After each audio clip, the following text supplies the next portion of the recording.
another championship. That is the goal right now, and that is the motivation right now. I ain't choose the game chose me. I'm a champion, I need some trophies. This would definitely be a trio to be reckoned with. LeBron James delivering AD dynamite. Westbrook, he just doesn't stop. I'm a champion, I need some trophies. The Lakers, they are not messing around, guys, and neither are we, because we have quite the show for you today. What's going on, everybody? Welcome on into First Take. I'm Charlie Arnold. Stephen A. Smith. You know, where's Stephen A? That's a good question. I'm better looking. I'm the better looking version, so I got you, Max.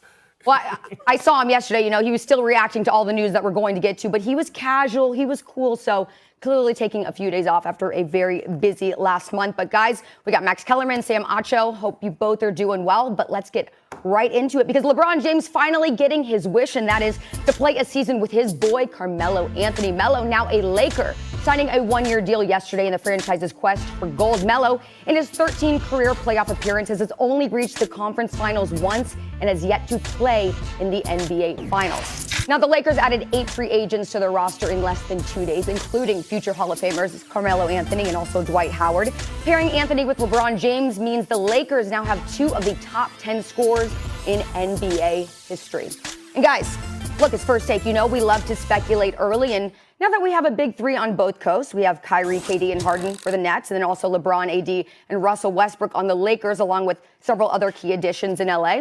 I got to ask you, Max, should the Lakers be favorites over the Nets to win the championship next year? No, they shouldn't. They have a legitimate answer now. They have 3 different kinds of cats, but they shouldn't be favored to beat the Nets. Let's not forget that the Nets were humiliating the eventual champions. The Bucks were getting crushed. Harden wasn't playing. James Harden, game for game, was the best player in the NBA in the regular season this year, playing the best basketball of a career that's included MVPs, right? And he was better than ever. Didn't play. And the Lakers were wiping the floor. Sorry, the Nets were wiping the floor with the Bucks. What if they had all 3 guys? See, the thing about the Lakers' big 3 that they just put together the surrounding cast, right? The thing about the Lakers' big 3 is, at best, they're average shooters for their position. LeBron's about an average shooter for his position. Maybe AD is also. Westbrook is not, right? The Nets, big 3. I want you to listen to this closely, Sam. See if you can contradict what I'm saying here. See if you detect any lies, okay? I'm already detecting lies, Max. Go ahead. You'll have a chance to tell me all about it. The Nets' big 3, each guy at his position, is the best overall scorer at his size in NBA history. All 3 guys can score in more ways at a higher level than anyone who ever lived at their size. All 3 guys. It's too much shooting against a team that doesn't have enough. Lakers did great in the offseason, not enough to take over the number 1 slot preseason from the Nets. 2 of the top 10 scorers in NBA history now, though. Yeah, Carmelo Anthony once upon a time. And by the way, Carmelo was useful. But Sam, you know what I'm talking about. I'm talking about the 3 best scorers at their size who ever lived. And they all still got it. Lakers need a little more. Yeah, Max, I hear what you're saying, but I'm detecting lies because, yes, they may have the 3 best scorers at their size. And, yes, Harden, as you mentioned, game for game may have had the best season of his career. But remember, James Harden wasn't healthy the whole season. Remember, James Harden in the playoffs, oftentimes his production decreases. Let's not forget that when you bring superstars together, it doesn't always work. I'm reminded of my chemistry class, right? In chemistry, we all took chemistry. You put a bunch of elements together and they make something new. And sometimes these elements will make an amazing new kind of creation. And other times it'll blow up in your face. And I think what we're seeing with Brooklyn is that we're not seeing all these pieces come together to make something greater. You see James Harden, who's super talented. You see KD, super talented. You see Kyrie, super talented. But when they play together, they don't always mesh. But when I go to the Lakers and I go to LeBron James, right? LeBron James in the last 11 years has been to every single final when he's been healthy. Obviously, 2019. Wasn't healthy. They didn't go. Obviously, last year, LeBron wasn't healthy. They didn't go. So it's more than just about the talent you have when it comes to scoring.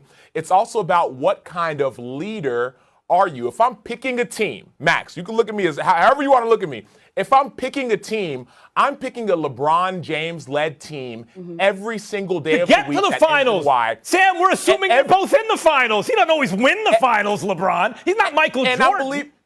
I'm believing that they're winning the finals. I'm picking LeBron and Russ. And we all said, okay, well, they got Russ. They need spacing. They need a shooter. All of a sudden, they get Carmelo. They get spacing. They get a shooter. I'm taking a LeBron James-led team to win the finals more than I am against KD or Kyrie or James Harden. Yes, James Harden has great stats during the regular season. We talk about that. But James Harden's stats always drop off during the postseason. I agree with that. Let that be known. Let that be known. And so let's not talk as if put these big three together and all of a sudden you're going to see greatness. We're not always going to see greatness. Look what Harden happened last doesn't year. need to score 50 points a game for them to win on this team. We saw it in the regular season. He could score 23 points and have 15 assists and get everyone involved. Sam, what year are you making this argument in? You're talking about Carmelo Anthony and stuff from 10 years ago, but I'm not even talking about that. I'm talking about you're a day late and a dollar short with this one. The time to make that argument about the Nets was last year before you saw them on the court together,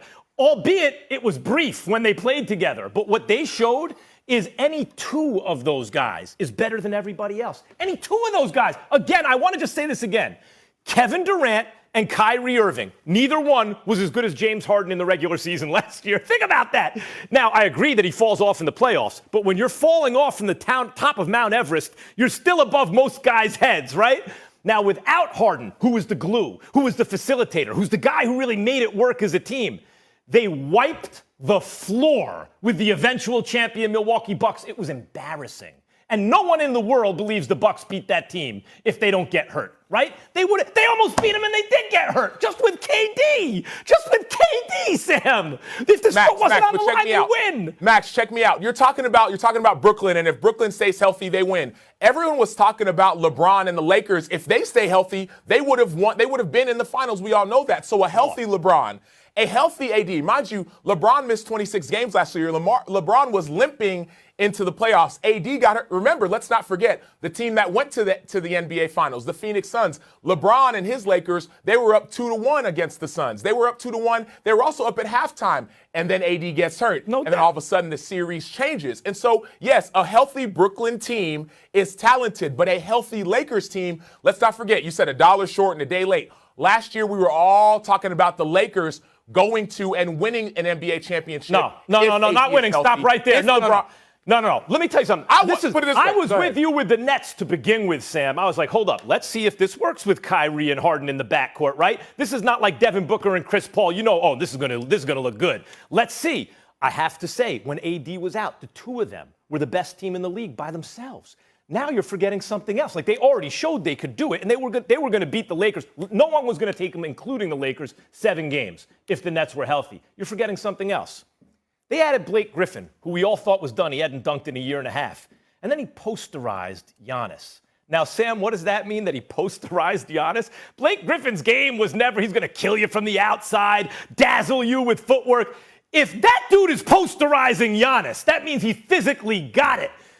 Blake Griffin is the number 4 on that team. The number 4. So Max, what happened? What happened? Why isn't Brooklyn? Why doesn't Brooklyn have a ring right now? Why aren't they doing a parade? Why aren't we crowning them champions? What happened? What happened was James Harden had to force himself out of Houston to get to Brooklyn. In order to do that, he had to fall out of shape. He showed up fat and out of shape. Still rolled out of bed looking like a hot mess and was a walking 30-point triple-double in Brooklyn in wins against the best teams in the West. Don't let this dude have an offseason to get in shape now.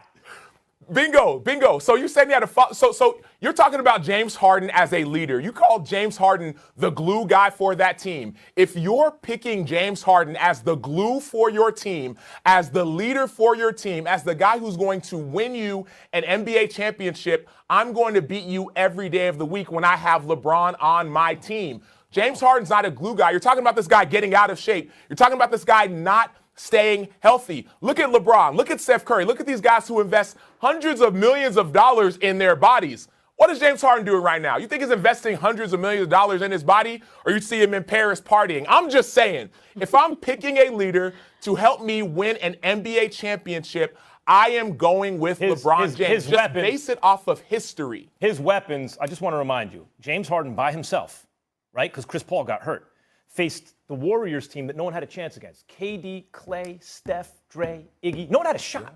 He was by himself.